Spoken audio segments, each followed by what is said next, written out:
Karena penganiayaan yang dialami di lembah bawah, orang Waldensia pindah ke lembah di atas ini.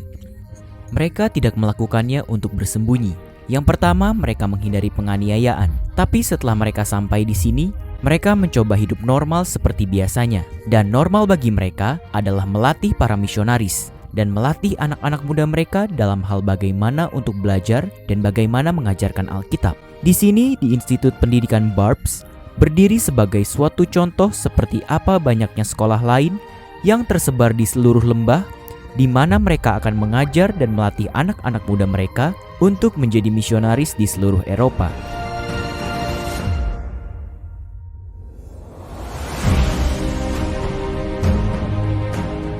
Di sini di Institut Barbs, ada sebuah meja salin Alkitab, sebuah tempat di mana para murid dengan jerih payah, dengan tangan, menyalin Alkitab dari awal sampai akhir.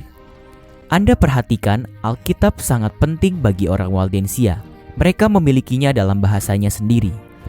Itu membentuk sebuah dasar perbaktian umum.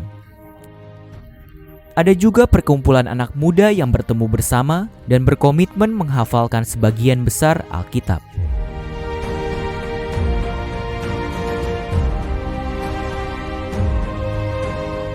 Setelah belajar di sini di Institut Lembah ini, para murid akan diutus keluar ke banyak universitas Eropa.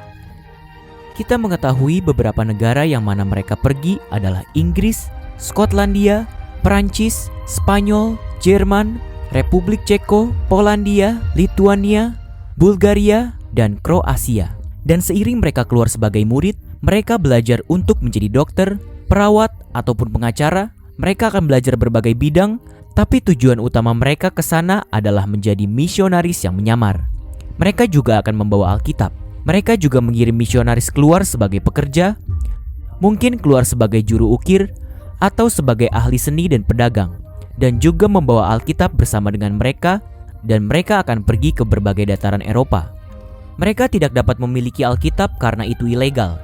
Jadi mereka mengambil mantel, dan mereka membuka jahitan mantel itu, dan di antara dua lapisan mantel itu mereka akan menyelipkan beberapa halaman Alkitab. Dan mereka hanya bepergian membawa beberapa halaman Alkitab, bukan keseluruhannya.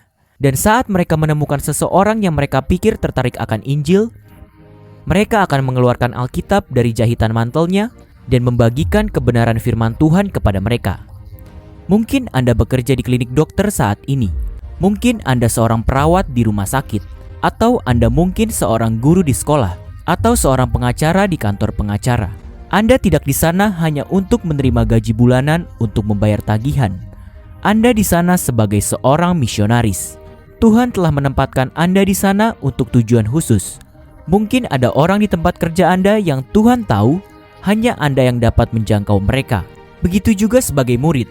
Alasan utama mereka belajar bukan hanya untuk mendapat gelar terbaik, tapi untuk menjadi misionaris di universitas ternama di Eropa. Anda mungkin saat ini seorang misionaris di lembaga pendidikan besar. Anda tidak di sana hanya untuk prestasi pendidikan hebat. Anda di sana untuk mencari dan menemukan orang yang dapat Anda bagikan Injil kepada mereka. Dan hal lain yang kita pelajari dari orang Waldensia adalah betapa pentingnya Alkitab bagi mereka. Kalau mereka hanya dapat membawa beberapa halaman dan menyisipkannya di dalam mantelnya, kemudian membagikannya kepada orang lain, berapa banyak lagi seharusnya ayat Alkitab yang kita hafalkan? Berapa banyak lagi kita seharusnya mempelajari Alkitab agar kita tahu firman dan mampu membagikannya dimanapun kita berada? Orang Waldensia ini berdiri saat ini memberikan inspirasi kepada kita, dan kiranya boleh menginspirasi kita untuk melayani, boleh menginspirasi kita untuk belajar dimanapun kita berada.